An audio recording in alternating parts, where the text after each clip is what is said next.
the Overlook Podcast. Today we're going to look into the disappearance of Angela Rene Jaramillo. Angela Rene Jaramillo is a Hispanic female who was living in Dallas, Texas at the time of her disappearance. Angela was a student at Molina High School at the time of her disappearance. Now, she is the older sister to 3 siblings, and it's stated that she enjoyed school, playing soccer, and playing volleyball. Now, Angela was last seen in Dallas, Texas. This was on January the 23rd in 2010. She had left home around 11:30 p.m. She was going to a party. Mom knew.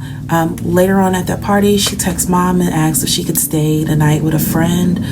Mom really didn't think twice about it. Mom knew the friend. Mom knew the friend's info. So Mom gave her the green light and said yes.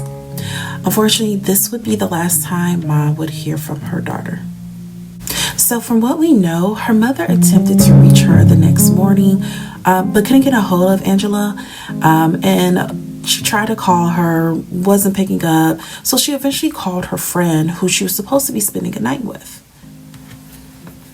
Now, this friend stated that, yeah, she was supposed to spend the night, but she never showed up. So eventually the boy who threw the party was reached, and he stated, yeah, Angela was at the party, but around 2 a.m. is when she started to leave. Now, of course, Angela being a teenage girl, police did not initially take her disappearance seriously. They classified her as a runaway. But as time grew on with no word from Angela, authorities began to believe foul play may be at hand. It's reported that a little bit after she went missing, police found her cell phone in a local park. And then it's also stated that they've located unspecified evidence that indicated she may have been hurt or injured as well. Now, Angela's case was eventually handed over to Special Investigations Unit, which usually handles missing person cases that are generally suspected to have foul play involved. Her case even ended up receiving a homicide detective, but we aren't 100% sure why. They never really released what information they had that made them make that move, besides finding the cell phone and some type of evidence that she may have been hurt without any details. Now, after 2 months of not hearing from her daughter, Angela's mother states that Dallas detectives said they had exhausted all of their leads in the search for her. And it's important to remember that even though they initially classified it as a teen running away, Angela had no history of running away. She had no runaway behaviors, and she had not accessed her bank account since she was last seen. But something kind of weird happened in this case. As time went on, police moved from runaway to possibly met with foul play, and her mother went from possibly being held against her will to, no, I think Angela may have ran away to prove a point. Now, I could not figure out why mother said this specifically, but there are some clues. So in 2013, the DallasNews.com wrote an article. This article was titled, "Dallas Woman Hopes New Leads Can Help Her Find Daughter Almost 4 years Later." So in this 2013 article, we find that Mom has said that several people have actually told her that they have seen Angela or someone who looks like her. People have spotted her in the West Oak Cliffs Arcadia Park area, which is actually not too far from where Angela lived at the time of her disappearance. Her mother also states that an ex-boyfriend of Angela's had actually told her that he thought he had seen her as well. He thought he had seen her about 3:30 a.m. sometime in 2013 with 4 men. He states he tried to follow the car. They were near the Arcadia Park. He said he called the police and that he had looked down to get something to write with. And when he looked up to get the license plate, that the car was gone, unfortunately. Now, in this same article, mom also states that a group of preteens told her that they had seen her daughter playing basketball at a park. The girls said that they spoke to the woman they believe was Angela, and that they had complimented her hair. She had some like purple and blue stripes in her hair, and they complimented it. And her mom states that, they pretty much were pretty sure it was her daughter. Again, this isn't the first time people have stated that, hey, no, I'm pretty sure we've seen her. Now, the problem at that time is that in 2013, Angela would have been older than 18. Even if the police found her, they could not return her home. But the thing is, if they had found her, they would have at least been able to say, hey, the spottings were her and she is okay. We actually have a detective who makes a quote and says, and I quote, "She's an adult. She doesn't have to go anywhere she doesn't want to go." And this was actually stated by Dallas Lieutenant Barbara Hobbs of the Crime Against Persons Division Special Unit, Investigation Unit. She went on to say, even if she doesn't want to contact her family, we can always update them and give them some peace of mind that, that the sightings that they've been hearing about are her.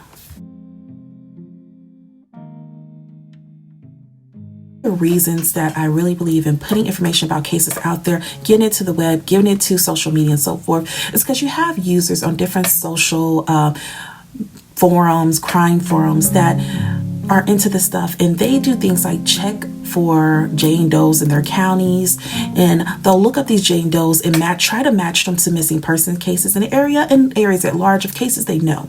And this is what happened with Angela's case.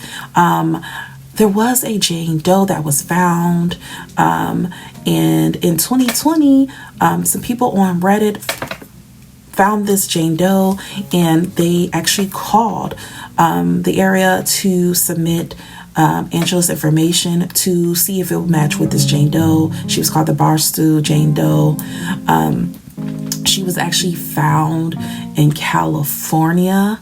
The information that I can find on her was basically this Jane Doe is a woman who is Hispanic or believed to be Hispanic of the age of 14 to possibly 19 years old. She was discovered in February of 2010. This would have been only a month after Angela went missing, though Angela went missing in Texas.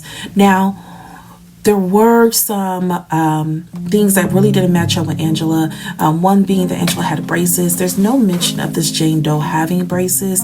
So some users on the forum said that, hey, they submitted her information. Other users came by and said that they were told Angela had already been ruled out as possibly being this Jane Doe.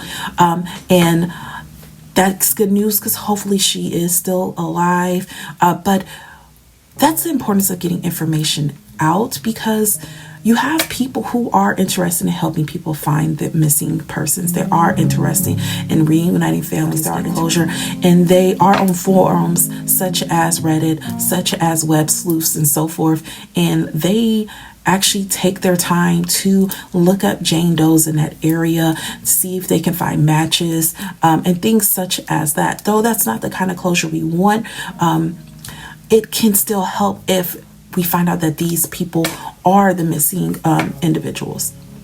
Now, again, they stated that Angela was already ruled out for that Jane Doe. There's a couple theories about what could have possibly happened to Angela. One theory that we'll kind of explore is that could she have been a victim of sex trafficking? This kind of comes about because we hear that mom is saying that her ex-boyfriend saw her at 3 a.m. In a park with a group of men, and the men had apparently put her in a car. He tried to write down the license plate number. Unfortunately, he could not. And that kind of gives sex trafficking vibes. We know of plenty of cases of people who are trafficked and they don't even take them out the area. Sometimes they do, sometimes they don't. But we have heard that happen, so that would not be too far out, especially since mom is saying no. Multiple people have said they've seen her since she's went missing. Another theory that we kind of have out there is that she was met with some type of foul play, and that she is not coming back on her own accord, and this is really because of the information the police let out. The thing is, we don't really know what information the police have. We know we found the cell phone. They know they said there was evidence that she was hurt, but we don't know what the evidence is. We don't know if it was blood. We don't know how much it was. We have no idea. But that's really all you hear about when this information comes forth. Everyone's really kind of confused on what that information could be. So one thing I do want to talk about is this Arcadia Park. So I googled this park, and there seems to be a lot of things happening at this park. It does not seem the safest of parks. When I just looked at the park to figure out kind of what was the landscape of it and so forth, I had multiple articles pop up of teenagers being shot there, shot to death in daytime. You have a lot of murders this time, so it does not seem like this park was the safest of areas.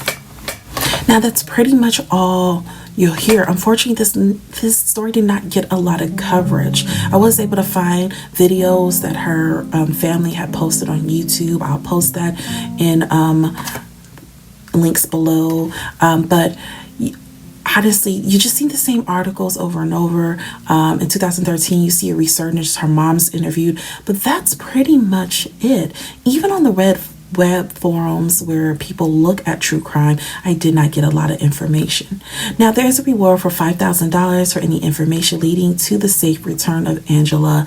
And anyone who has any information, they are asked to call Crime Stoppers at 877-373-8477 or Detective E.A. Avera at 214-671-3646. Of course, I'm going to put that information at the end of this video, but I do ask that you guys take a look at her pictures. If you're in the area, even if you aren't, again, we know of lots of victims, unfortunately, that are taken from where they live and they're transported elsewhere. If you know anything, you heard anything, I do ask that you reach out to a detective or Crime Stoppers. Her mother's still actively looking for her. She still has family that loves her and cares. They have a Facebook page. The last post I saw on that Facebook page was 2017, but again, literally 6 months ago, people were talking about her case on Reddit, still searching for her. So there's still people out here looking for her. There's still people actively asking questions. And I ask that you, if you can, be a part of that group of people asking questions, seeking answers. If you have any information, please give the police or Crime Stoppers a call. Thanks.